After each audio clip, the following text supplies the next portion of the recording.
Hello everybody, you're very welcome back to the channel. So today we're going to be looking at my top 10 tractors from the noughties. So that's from the year 2000 obviously to the year 2010. So we're looking at tractors that they fall into a category that they wouldn't be yet quite that modern classic that we always hear talk about. That will be, say, your 6910 John Deere's and your Massey 399s and your 50 series and your Ford 7810. They, for me, are the modern classic tractors that fall into the classic category. The tractors we're going to talk about here are not just quite the 25 years old yet. Some of them might be, but generally tractors from, the age of about 15 up until the age of 20, roughly, almost the 25-year-old. Not quite the modern classic. And they're tractors that came before that all the emissions regulations come in. Well, there was always emissions regulations, but the real heavy emissions regulations, so your DPF and your SCR, your AdBlue, so all these tractors that would be around tier 2, tier 3, before things started getting really messy with emissions regulations and the complexity that went into tractors from, say, 2010 onwards into tier 3, tier 4, tier 5, and to the crap that we have today, let's be honest about. Simpler times, simpler tractors, but they have a place on every farm still, and most of them would be seen as very modern, and they're highly sought after for that particular reason. They are still very modern, still very comfortable. You'll still get cab suspension in them. You'll get your air conditioning. You'll get air brakes. You'll get relative amount of electronics, headland management systems, stuff like that. But you won't have so much of your DPF, your SCR, and all that kind of stuff that gives endless trouble on modern tractors. So they are highly sought after. Ones with low hours, ones with have been well looked after, low hours. The year doesn't really matter. When you're looking at tractors from this era, from any era, you're looking at condition and you're looking at hours. You don't care whether really it was built in 2003 or 2010. It's really irrelevant when it comes to tractors. It's not so much. It's like cars. It's different when it comes to machinery. If it's well looked after, well serviced, well maintained, and reasonable good hours on it, they are demanding serious money. A lot of them making more money now than what they were when they were new. There was such a demand for them. So we're going to go through those tractors today. We're going to have a look at my top 10. Now this is my top 10. These are 10 machines that I would have experience with, that I would have driven, that I would have worked on, taken apart, that I know something about. Now there are a couple of manufacturers there that I haven't put in for reasons that I don't know enough about them to really comment about them. So this is my top 10.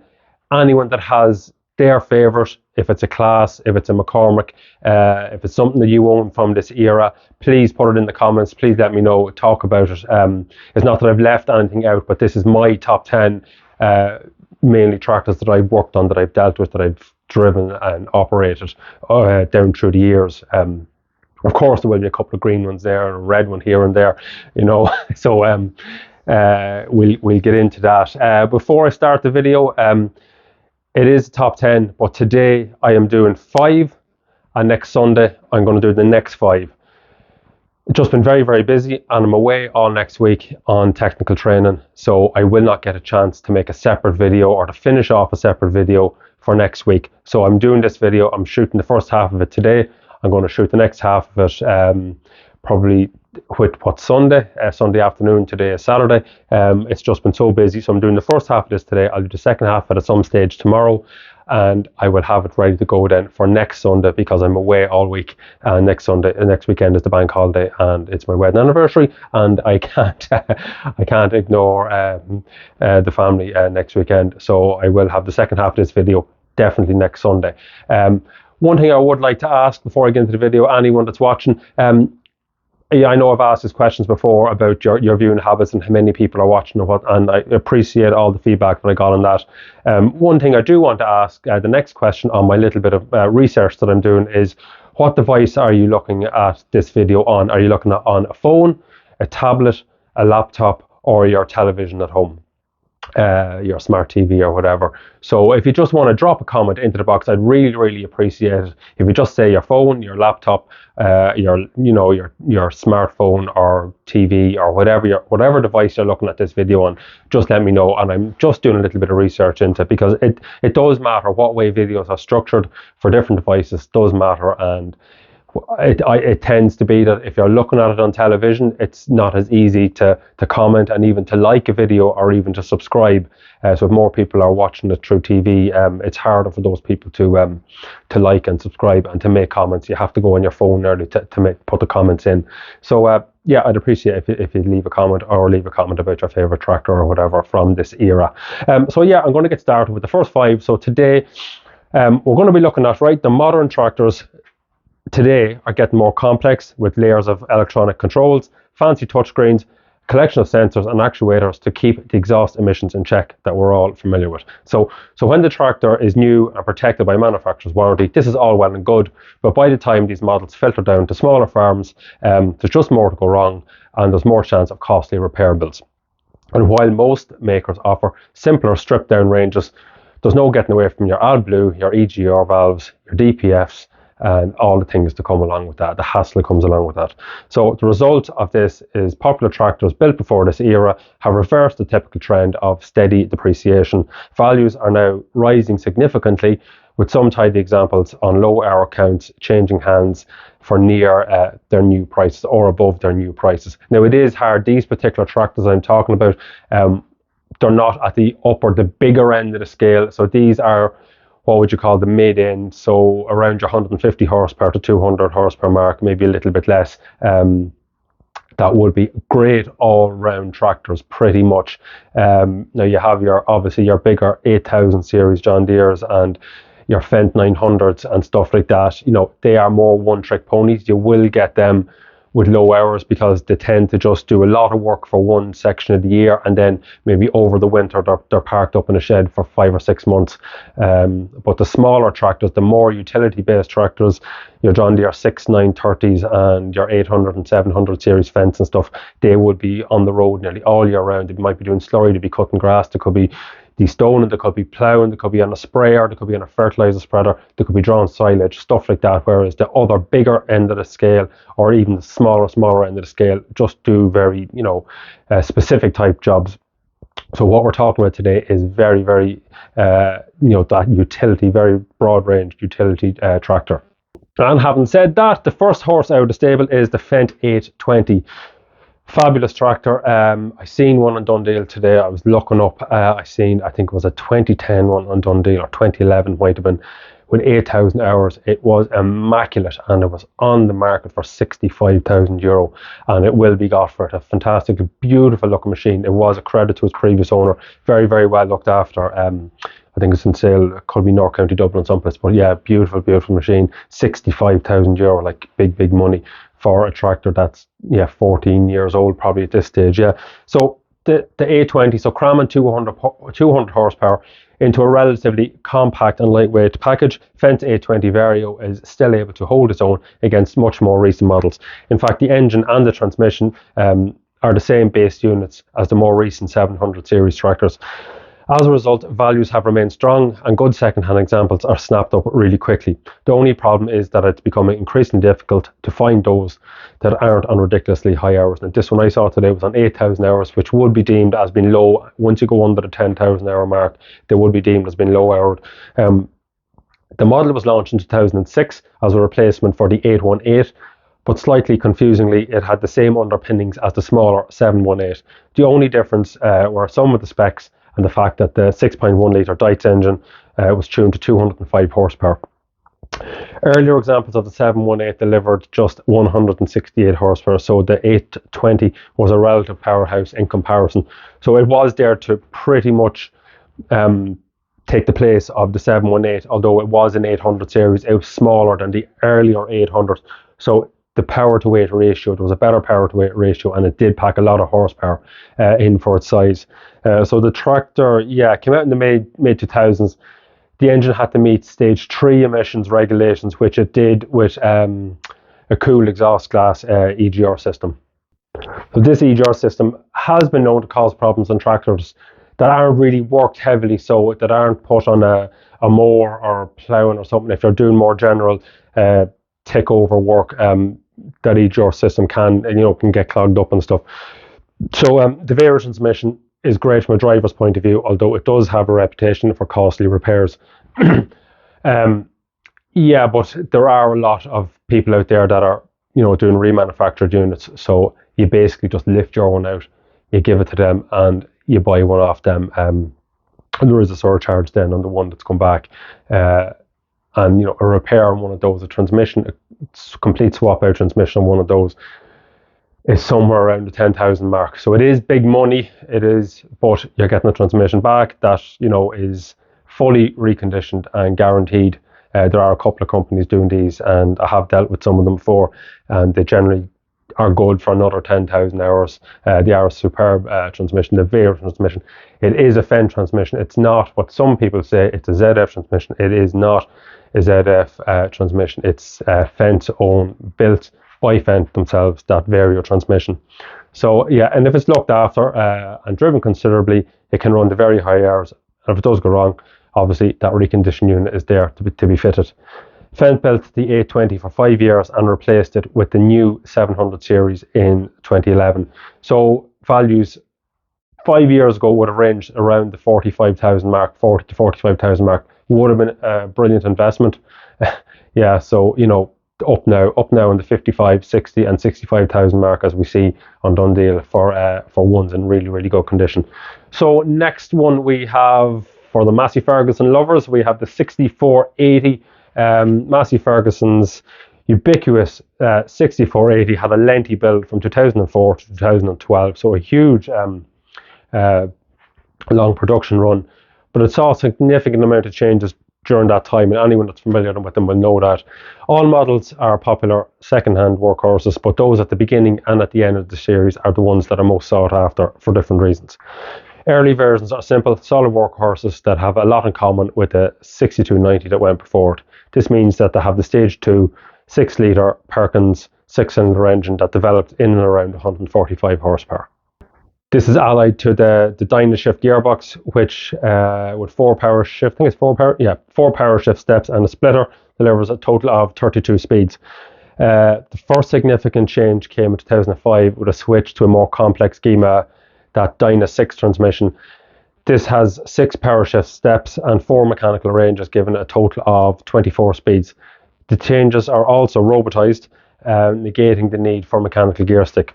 In 2007, the engine was upgraded to the Stage 3 and a 50-kilometer version of the Dyna 6 was introduced. Styling was updated too, and the engine was given a boost function that took power up to 172 horsepower for PTO and transport work. Tractors with the Perkins Dyna 6 combination are popular, but the engine can give trouble, most of which is linked to issues with the oil pump. Around the end of the decade, Massey Ferguson began introducing the 6.6-litre 6-cylinder Sisu engine, which became standard fitment from 2010 onwards. As a result, these are the tractors of choice for those wanting a workhorse that will keep up with modern alternatives. And this tractor as well obviously has seen values rise from around the 30,000 mark for good examples, up above the 40,000 euro mark now for good examples. And I would also like to point out that this range of tractors that I'm talking about are not in any particular order. I'm not going from 10 down to 1.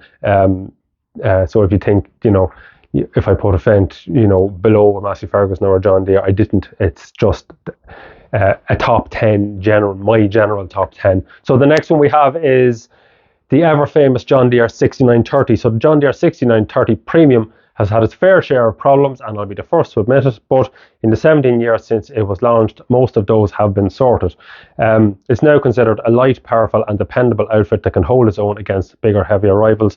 As a result, tidy examples are in very high demand and prices are steadily going upwards. All tractors came with John Deere's famous 6.8-litre 6-cylinder engine that delivers 155 horsepower, boosting to 180 horsepower for PTO and transport work. Plenty have been shipped so that they're running at or above the boosted power all the time. Most of them have been shipped.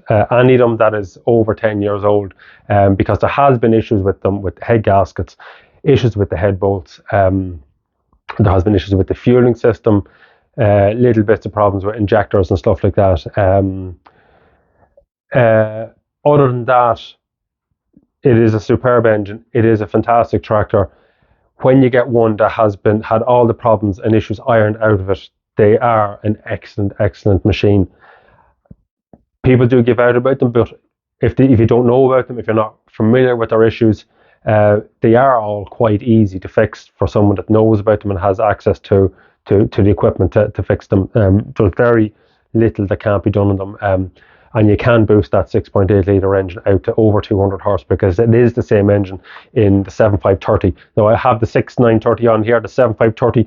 I was a choice between the two for me. I personally would prefer the 7530 if I was going out to buy one tomorrow, because it is that little bit longer. It's about a ton heavier, nearly a ton heavier. And it's a beefier, it's a bigger tractor, a heavier tractor. It's better for tillage and groundwork, but the 6830 is probably just more nimble. It's a better all-round tractor than the 7530, although they are very, very similar. But if you get a 6930 and put it out to 200 horsepower, you've got a whopping super little machine. Fantastic machine for all-round work, coupled with the power quad gearbox. So production began in 2007 at Deere's factory in Mannheim in Germany, and continued until 2012. When the R series came out, and there was relatively little change over that period of time. As a result, hours and condition should have a bigger bearing on the price than the model. Most popular are tractors fitted with the 50k version of Deere's tried and tested auto quad transmission. This has 5 mechanically shifted ranges with 4 power shift splits in each of the ranges, giving a total of 20 gears. Unlike the more basic power quad version used in the lesser ranges, it offers automatic changing of the power shift steps and speed matching, and it's very, very rare for the power quad, unless it's been abused, to give trouble. It is a very, very reliable and bulletproof transmission, and the auto quad is definitely, when it's set up properly, it is a superb transmission to go with that 6.8 litre engine that has had the issues ironed out of it.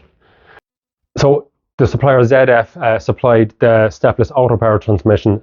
This was available on the model on the 6930, but this was less desirable. This is largely due to failures on early tractor ranges, which were sorted by the time it was fitted to the 30 series. So the 6920, the earlier 20 series in auto power, it had a very bad reputation. That transmission gave a lot of trouble, and it wasn't reliable. It gave problems. But they were all sorted by the time it got to the 30 series, and the auto power in the 30 series, again, is very, very reliable. It's a very, very reliable transmission, gives little or no trouble once it's looked after properly. But because the reputation had been there from the earlier models, the auto power in the 6930 never really took off. A few tillage men would buy potato men for potato planters and harvesters, where you might want a stepless transmission. Destoners, it was great for destoners and stuff like that. Still, there is more scope for trouble than there is with the mechanical auto quad box. So the 6930's main foibles were a head gasket failure, obviously, which is largely solved by fitting what was called the 5F uprated head bolts. The cooled exhaust, the EGR system, can also give some problems, but these are very easily remedied by anyone that knows half of what they're doing. Also popular, as I said, was the larger 7530 models, which have power rated at 180 horsepower and boost up to a maximum of 195 horsepower. And it's not unusual to see a 7530 with 220, 230 horsepower at its ease. Again, the 6930s have gone up in the last 5 or 6 years, where you would have got one a few years ago, maybe 35,000. They're now, good ones are 50,000 all day long. 7530 is the same, 50,000 plus VAT, obviously, all day long. So that's it. That's the John Deere. Number 4, then we will look at the Case IH, the MX135. The MX135 was one of the last Doncaster built Case IH tractors before the firm's merger with New Holland, and it really was a good machine. So much so that owners tend to hang on to them, and tidy examples on the second-hand market tend to get snapped up very quickly. If a tidy one does go up for sale, it usually gets snapped up within days. Production started in 1996, actually, alongside the smaller MX110 and the MX120, and that ran until 2002, when the factory was taken over by McCormick. Case then replaced it with the MXM, I think it was, which was then rebadged the New Holland TM. So power on this machine is provided through a tough and gutsy 5.9 litre turbocharged Cummins 6-cylinder engine that develops 140 horsepower and 565 newton meters of torque. The transmission is equally dependable with 4 mechanical ranges and 4 clutchless power shifts, giving a total of 16 forward, 12 reverse gears, or 32-24 fitted with a creeper box. Road speed was capped at 40 kilometers an hour, so there's no option for a 50k box. These tractors are simple and they give very few problems to watch out for other than the usual wear and tear.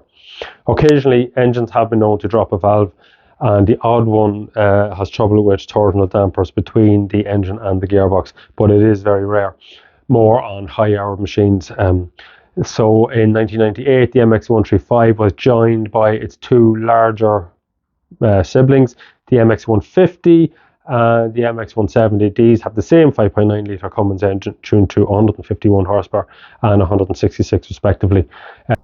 So to handle the extra ponies, the chassis was elongated and a beefier back end was fitted, adding about 2 tonne to the overall weight. Both models were sought after, but they don't have such broad appeal as the more compact MX135, and ranging in price today up to around the 25,000 mark for a good clean one.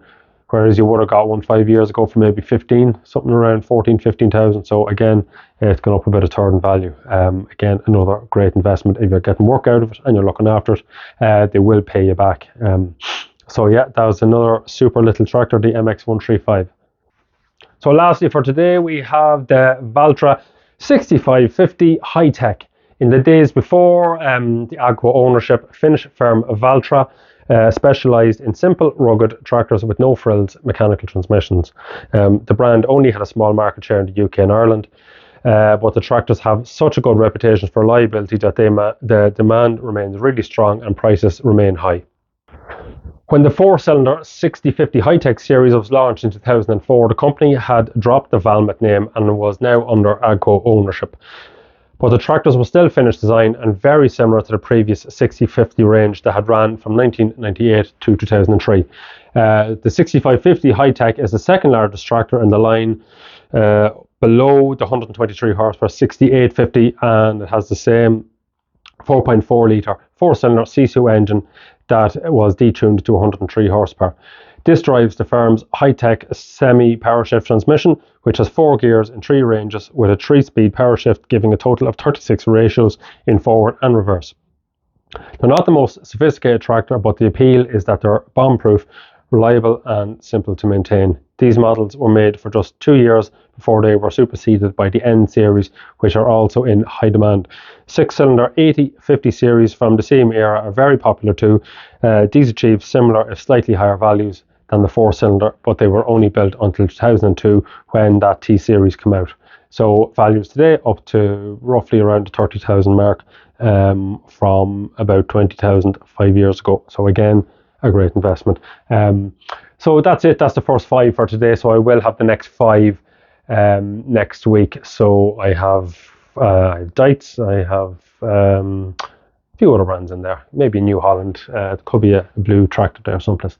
So that's it. Very quick video. It is going to be a busy week, so I'll get this video shot tomorrow, which is today for you guys, whoever's watching this on Sunday, and it will be out next Sunday, bank holiday weekend. So yeah, again guys, thanks a million for watching. If you enjoyed the video, please like, please subscribe, please share it with someone that you might find interesting, and if you wouldn't mind, please leaving that comment down in the comments box, what device you're looking at it on, and tell me what tractors you drove or what you enjoyed from the noughties from 2000 up until 2010. So until next Sunday, have a great weekend. I'll see everybody next week. Thanks.